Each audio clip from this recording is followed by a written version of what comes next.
Okay, yeah, we're about in the middle there. Pretty cool.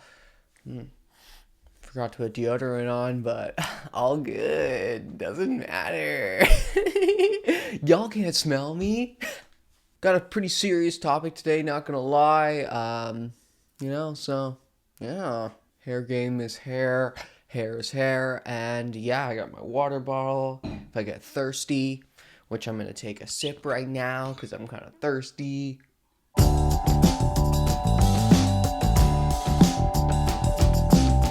Hey guys, how's it going? It's Sam Downey here. Make sure to follow me on Instagram if you guys haven't already, at SamDowney44. Also, make sure to subscribe to my YouTube channel right here, youtube.com/SamDowney. I'm talking about like non-binary stuff, trans stuff, HRT, so hormone replacement therapy, and my journey with HRT, and also a bunch of other topics as well. So if you're interested in my videos and you find me entertaining, make sure to hit that subscribe button and turn on those notifications because I'm posting videos here every week. You know what I'm saying? Every week we got videos coming, so, hit that subscribe button.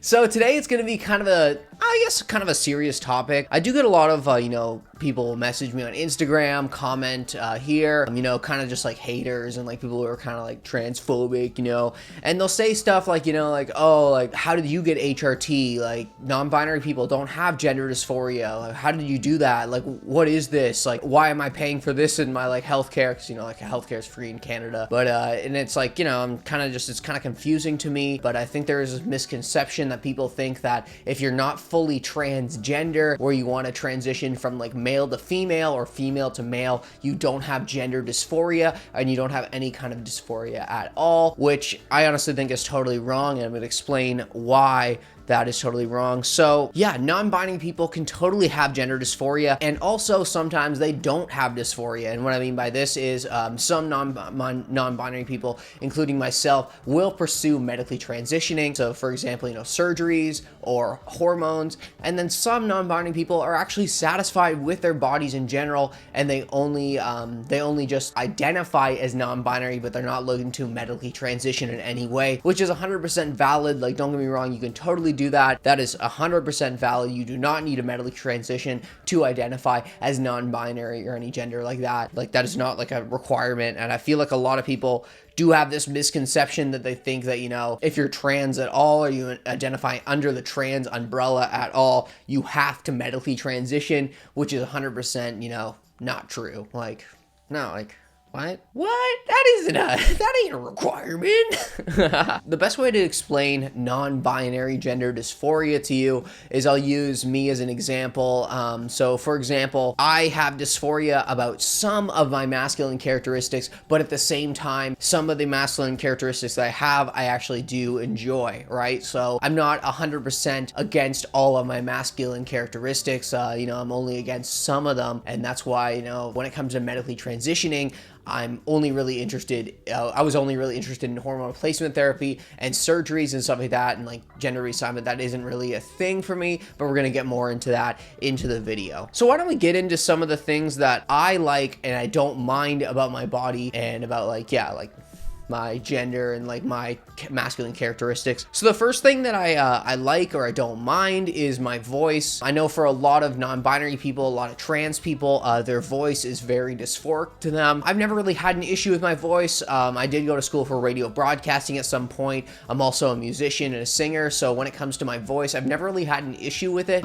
Sometimes it would come in handy to have a higher voice because I usually do get misgendered a lot based around my voice and the way that I speak as well, because I don't really try to speak feminine. It's never really been a thing for me. I don't try to speak in a way that's more feminine, that people would perceive me as more feminine. I kind of just speak the way that I want to, and I use the words that I want to, and I'm just doing me. Like, I'm not gonna change the way I talk for someone, right? And yeah, that's, my voice has never really been an issue for me, and yeah, like, honestly, it's great. Like, I don't know, I like having kind of like a radio voice. Like, yeah, coming up next, like, I like having kind of a radio voice, so it's never really been a problem for me. Another thing that I don't mind is my genitals. So I do not have genital dysphoria. Sex reassignment surgery has never been considered for me. I think when I was probably about 15 or 16, I was kind of looking into it just online and stuff like that, just because I thought that, I was kind of under this misconception about the transgender community that it was like, you had to go 100% or it wasn't true, right? You didn't actually have gender dysphoria unless you 100% wanted to change everything about your body from like male to female or female to male. But then, as I kind of like got more into the community and got a lot more education from people, I kind of realized that I'm actually non-binary trans, and there's only a couple of characteristics that I don't like about myself. But when it comes to my genitals, I've had no problems with that. Also, the whole concept of sex reassignment surgery, gender confirming surgery, I think they call it now. It is still kind of risky. It's not 100% perfect. A lot of people have complications, and that does kind of scare me. In the end, I actually kind of do feel for people that do have genital dysphoria. They go through like, gender confirmation surgery, and, because there sometimes is a lot of complications, and that can be really hard on someone's mental health and mental well-being. So like, I am very lucky that I don't have genital dysphoria, because it is a really hard thing to deal with. I would think it would be very hard to deal with, and I do feel for those people who do have dysphoria with their genitals. Another thing as well is I used to have actually major dysphoria about this, but recently I've actually come to terms with it, is my facial hair. Sometimes I actually do grow it out a bit. I don't really grow a lot of facial hair on HRT, which is fine, but in the end, like a little bit of stubble, like it doesn't really bother me anymore. I'll even go to work with a little bit of stubble, and like it doesn't bother me anymore. And that is something that I had dysphoria with in the past, and I was actually thinking of getting like, laser and electrolysis, but now like I'm kind of like more debating on just kind of skipping that. And if I want a clean shaven face, I'll just shave, right? It's not really a big deal for me anymore. But that is something that, like gender dysphoria can fluctuate as well. And that is something that, like I used to have a major dysphoria about, but now it's really not a big deal to me, like having a little bit of facial hair and showing off that masculine characteristic. I actually sometimes do like having a little bit of facial hair and that look. Because, I don't know, I like having a little beard, you know what I'm saying?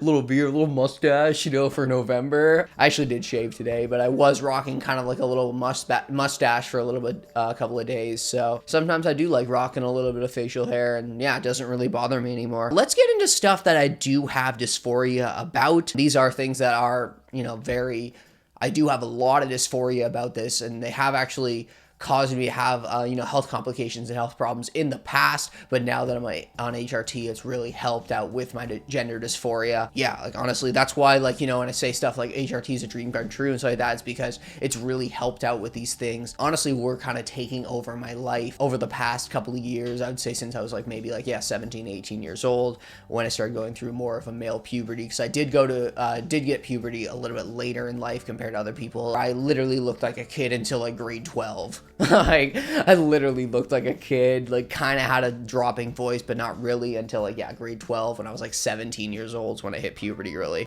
So stuff that I have dysphoria about. The first thing is my male hairline and the male pattern baldness. This was a very big thing for me. I was always scared of balding, and it got to the point where almost like I actually didn't want to touch my hair, do anything to my hair, because I was so scared that if I used like heating products, or I used like certain products, or like dyed it or bleached it or anything like that, it would start balding. And like that was always a big thing for me, and I always was very dysphoric about male pattern baldness. And that's why I'm very happy with the results from HRT, because like I feel like I've actually started to grow back a little bit of like baby hairs in the front, and just my hair has gotten thicker and healthier in general just from being on estrogen, and it's gotten a lot softer as well. And that is one of the things that it's a huge relief for me, because like male pattern baldness was always something that really scared me, especially when I got into my mid-20s, because in my family, it does run in my family, male pattern baldness. And it runs pretty early. Like people started to bald in their 20s.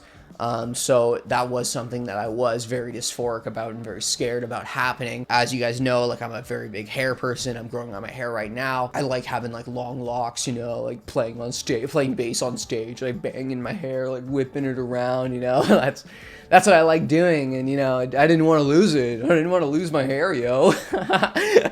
So another thing is that I was dysphoric about and still am is my fat placement. This actually caused a lot of mental health problems with me. I actually started to have appetite problems, and I was scared of almost gaining weight because I was scared to gain weight in a male way and become more like bulkier and stuff. Like that was always kind of a scare for me, and it really affected my mental health like overall. And this is probably the most serious one, I would say, out of all the dysphoria that I've had. There was a point in time where I was very underweight because I was scared to gain weight in male areas. So yeah, I'm about 5'9", and I think the lowest weight I was ever at was about 110 pounds, which is about 20 pounds under, you know, the lowest you're supposed to be at around 5'9" as a Amab person. And right now I'm about 140, which is a more healthier weight, and you know, like I'm not scared to really gain weight and eat food anymore. Like, and the last thing is my chest in general. This is something that I do talk about a lot. Like I'm trying to like grow some boobies, which is totally true. I always wanted breast tissue, and I've always been fascinated with wearing like bras and stuff like that. Like it's always been like almost like a dream for me. I don't know why. I just like want to grow boobs. Like it's just one of those things, like yeah, like I've always just wanted to have, and like now it just makes me so happy, the chest growth that I've had on HRT. A lot of people have asked me, like, you know, are you looking to maybe get like implants if they don't get big enough for you? And not gonna lie, I haven't really thought about that. Maybe in the future, but honestly, probably not, because I do like I do like the feeling and stuff and the sensation. And a lot of people that I've seen, other YouTubers that I've seen that have gotten breast augmentations, they said that the sensation and kind of like their nipple sensation really went away after they got implants, just because, like, you know, there's an implant in between, right? That is one of the things that is kind of driving me away from getting implants or getting breast implants or anything like that. So probably won't happen, but it's not out of the picture like gender confirmation surgery is out of the picture. Like, you know, breast augmentation is not out of the picture yet, but it's probably likely a no. And really, besides that, that's really all the dysphoria that I have, you know. And gender dysphoria is different for everyone, and that includes people that, you know, other non-binary people, other trans people, people that use other gender spectrum identities. It's different for everyone. And also another thing as well is a lot of people who do have gender dysphoria decide not to medically transition and do anything medically, and they kind of just express their gender dysphoria and help out their gender dysphoria with their gender expression, which is 100% valid as well. I'm going to say that again: to be non-binary or be transgender, like a different gender than your assigned gender at birth, you do not need to medically transition at all. That is not a requirement.